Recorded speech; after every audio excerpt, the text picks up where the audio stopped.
मोदी सरकार की महत्वाकांक्षी सेंट्रल विस्टा परियोजना पर काम नहीं रोका जाएगा। सोमवार को दिल्ली हाई कोर्ट ने निर्देश जारी कर दिया। इससे पहले सुप्रीम कोर्ट इस प्रोजेक्ट को हरी झंडी दे चुका है। हालांकि इस पर अभी राजनीति खत्म होने का नाम नहीं ले रही है। सोमवार को दिल्ली हाई कोर्ट ने मोदी सरकार के महत्वाकांक्षी सेंट्रल विस्टा प्रोजेक्ट को हरी झंडी दिखा दी। यही नहीं, याचिकाकर्ता पर जुर्माना लगाते हुए कहा कि इसके पीछे कोई मंशा लगती है।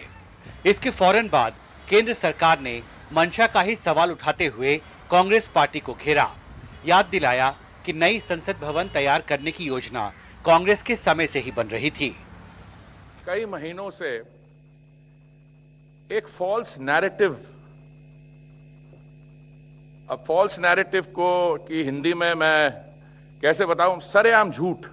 मैं आपको याद दिलवाना चाहता हूं कि 2012 में जब मीरा कुमार जी ऑनरेबल स्पीकर थी लोकसभा की, तो उनके एक ओएसडी थे जिन्होंने हाउसिंग मिनिस्ट्री के सचिव को एक पत्र लिखा था जिसमें ये स्पष्ट तरीके से कहा गया कि एक डिसीजन ले लिया गया है that a new parliament building should be built. शहरी विकास मंत्री ने सेंट्रल विस्टा प्रोजेक्ट पर 20,000 करोड़ के खर्च की बात भी गलत बताई। उन्होंने कहा कि सेंट्रल विस्टा प्रोजेक्ट के तहत फिलहाल सिर्फ 2 प्रोजेक्ट पर काम चल रहा है। राजपथ चौड़ा करने और नया संसद भवन तैयार करने का कुल बजट 1300 करोड़ रुपए से कुछ ऊपर का है। जब हमने इसका टेंडर फ्लोट किया, वो आया करीब 900 करोड़, 862 करोड़, और ये जो सेंट्रल विस्टा एवेन्यू जिस पे काम हो रहा है, ये था कोई 400 प्लस करोड़।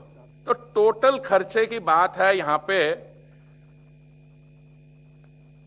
1300 करोड़ के आसपास की।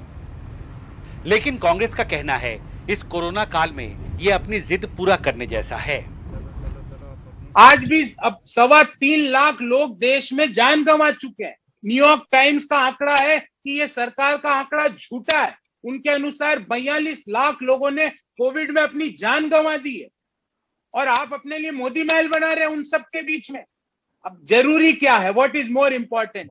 फिलहाल सेंट्रल विस्टा प्रोजेक्ट पर काम तेजी से आगे बढ़ रहा है और शहरी विकास मंत्री हरदीप पुरी ने कहा है कि आजादी के 75 साल के उपलक्ष्य में संसद भवन परिसर में अगले साल जो भव्य कार्यक्रम आयोजित किया जाना है, उससे पहले इस साल के अंत तक संसद के शीतकालीन सत्र से पहले संसद की नई बिल्डिंग तैयार कर ली जाएगी और साथ ही राजपथ को चौड़ा करने का जो काम सेंट्रल विस्टा एवेन्यू प्रोजेक्ट के तहत किया जा रहा है, उस काम को भी इस साल नवंबर तक पूरा कर लिया जाएगा।